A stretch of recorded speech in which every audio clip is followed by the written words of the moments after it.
Please consider this my formal apology to Fiona and Noor for waiting literally until TikTok has less than a day in America to work on these. My only excuse is ADHD sucks, especially in college. This was unfortunately predictable, but that doesn't matter right now. Right now it's speedrunning time. That being said, as per usual, major spoiler warning for all 6 books in Miss Peregrine's Home for Peculiar Children, particularly for The Conference of the Birds today.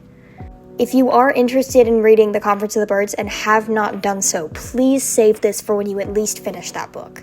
This is literally the biggest spoiler I could give you for it. So fun fact, I do not get emotional about books. Like, ever. Miss Peregrine's Peculiar Children made my heart physically speed up during 3 parts. The ending of The Desolations of Devil's Acre, finding out Fiona Frauenfeld was alive, and when Hugh finally got to bring her back home. Having been missing between the very beginning of Hollow City and the end of Conference, Fiona as a plot device is used to progress Hugh's arc, but Fiona as a character is severely underutilized, and I think that makes her a very versatile character in the fandom space. Noor is also absent for the majority of the series, and I'll get to what that does to her in the next video, but the difference here is that Fiona wasn't new. She was introduced with the others in the first book. She was also quite literally kidnapped from the others, having been taken by the Whites and not returned with Claire when the others were captured. Because of that, her character is what we see of her during the beginning and end without any overt development in between. She doesn't learn anything or evolve as a character very much because she simply wasn't here to do so. Her character arc is one she shares with her boyfriend Hugh. I don't think that's necessarily a bad thing. She's a very sweet person who deeply cares about the others, and I genuinely want to slaughter the Whites who took her and did God knows what, including but not limited to removing her fucking tongue. The girl was already selectively mute due to PTSD. Come on, guys, that's rubbing salt in the wound, and you know it. I'll talk more about that in a second, because how the movie handled that pisses me off beyond belief, but I know I'm not the first, nor will I be the last, to stubbornly declare that Fiona deserved better. Because there's not a whole lot I can say about her canon interpretation, unfortunately, I want to take a moment, especially in these last few hours of TikTok in America, to highlight how amazing this fandom is in regards to her. Something about these books, they do not like describing their characters. Fiona has 2 old photographs meant to give us an idea of what she looks like, and is described to have hair so wild it borders on dreadlocks, and the fandom saw that and went, bet, and now we have so many insane designs of Fiona that I love so dearly.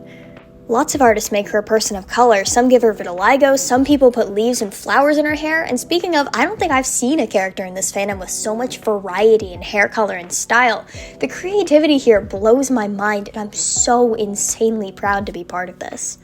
You can see my design for Fiona here, obviously, but if anyone is ever so inclined, I'd highly recommend going to Pinterest or Tumblr and scrolling through fan designs of her.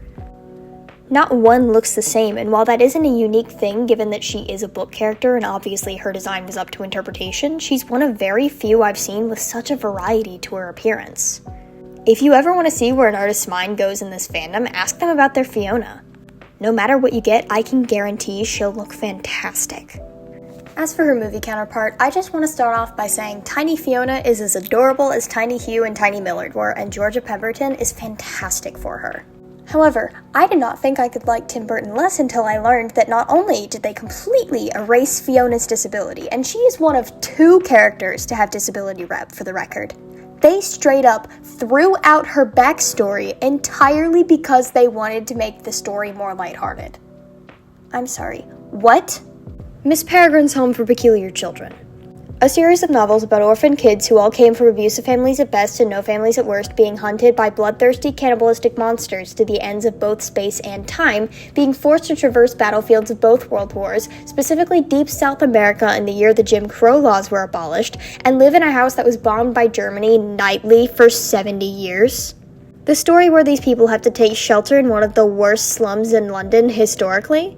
You want to make that story more lighthearted, Tim Burton. Tim Burton, who is known for his dark and creepy stories and adaptations. Not to mention this movie was the first time a black actor was ever cast in one of his films, and he was the villain here. The more I learn about this, the more I hate this man. I'm sorry for going so far off topic. Fiona's backstory erasure literally always starts that spiral into how frustrated I am with how this story was handled. You cannot have a character who has PTSD so bad she can't fucking talk and give her more lines than both Hugh and Bronwyn combined. I will die angry about this. Fiona deserved better. Fiona deserved better. This is a hill I will die on. She is lovely and beautiful, and I adore her, and she's actually my boyfriend's favorite, fun fact, and I love her dearly, and she deserves better. I honestly don't think I could have handled if she died. I was right there with you, needing her to be alive. Hold your loved ones tight. I'll see y'all in a few hours with Nor.